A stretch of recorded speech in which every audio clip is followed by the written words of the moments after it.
Assalamualaikum warahmatullahi wabarakatuh. Terima kasih anak-anak ibu yang hebat. Tadi kalian sudah menampilkan hasil diskusi kalian tentang bagaimana menjadi seorang wirausaha yang sukses. Nah, tahukah kalian anak-anak bahwa hal-hal yang kalian ceritakan tadi atau kalian presentasikan tadi itu merupakan salah satu dari kegiatan ekonomi, yaitu kegiatan produksi. Nah, apa sih arti kegiatan produksi itu? Mari kita pelajari bersama. Kegiatan produksi dalam arti sempit itu artinya yaitu sebuah kegiatan menghasilkan barang dan juga jasa.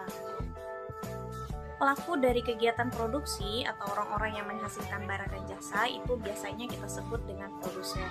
Nah, sedangkan barang dan jasa yang mereka hasilkan kita sebut dengan produk. Nah, apa saja sih contoh-contoh dari kegiatan produksi itu? Sama-sama kita simak. Nah, contoh yang pertama bisa kalian saksikan di gambar. Ini adalah contoh kegiatan produksi di bidang industri. Nah, contohnya itu salah satunya pabrik pembuatan sepeda motor. Nah, yang kedua, contoh kegiatan produksi di bidang agraris. Yang pertama ada peternakan, kemudian perikanan, lalu perkebunan dan juga pertanian.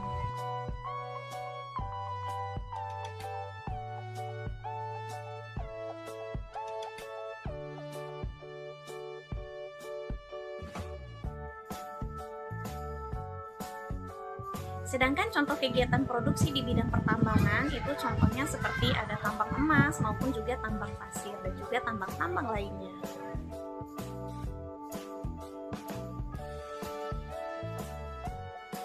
Nah, anak-anak, selain dari ketiga jenis kegiatan produksi yang tadi, kalau tadi kan semua yang ibu paparkan itu adalah jenis kegiatan produksi yang menghasilkan produk berupa barang. Nah, yang satu ini dia sebuah kegiatan produksi yang menghasilkan jasa. Contohnya yaitu tukang cukur, penjahit, terus dokter di rumah sakit. Nah, semua yang mereka hasilkan itu berupa sebuah layanan kepada konsumennya.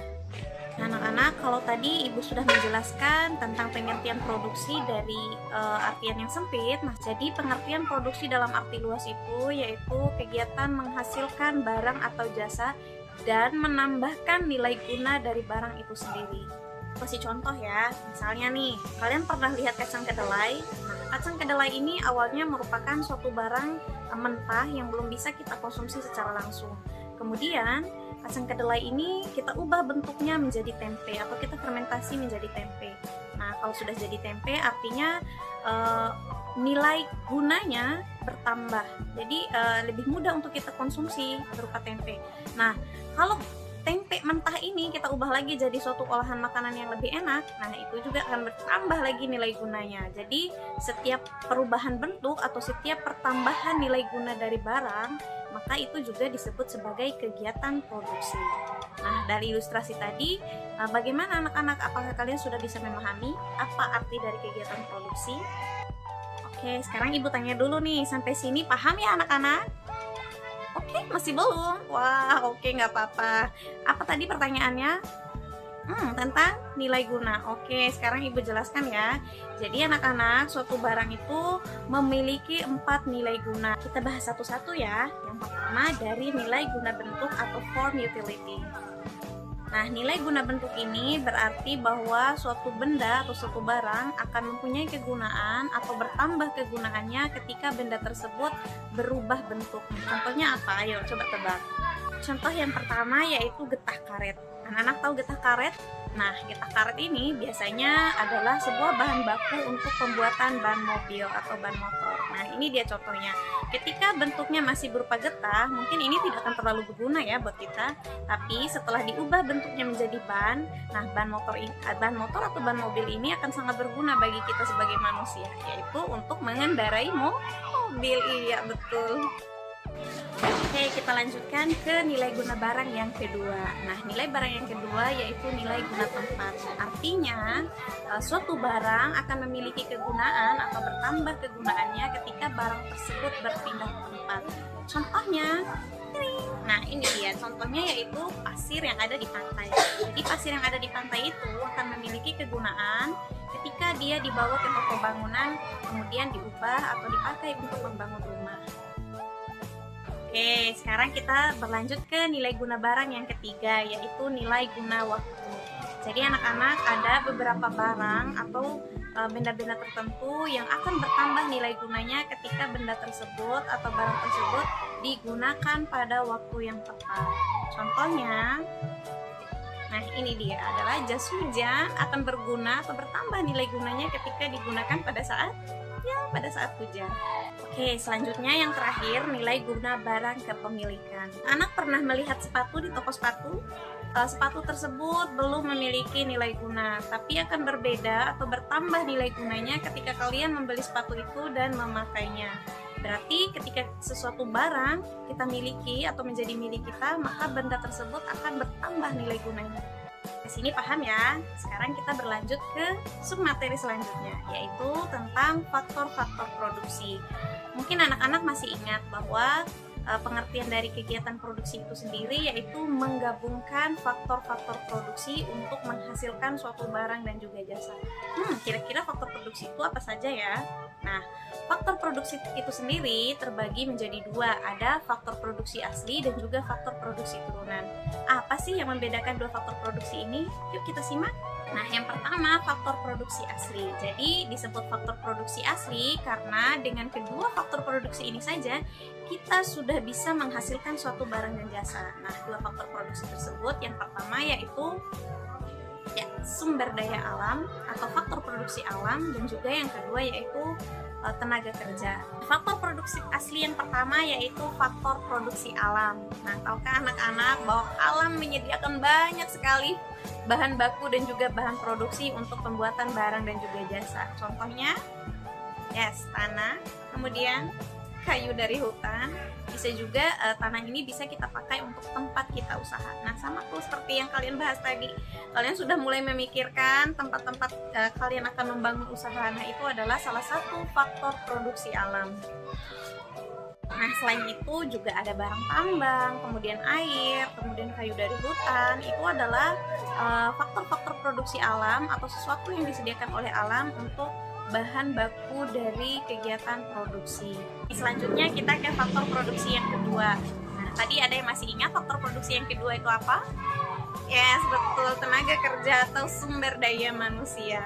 Jadi kemampuan dari kita sebagai manusia ini juga merupakan salah satu faktor produksi yang penting.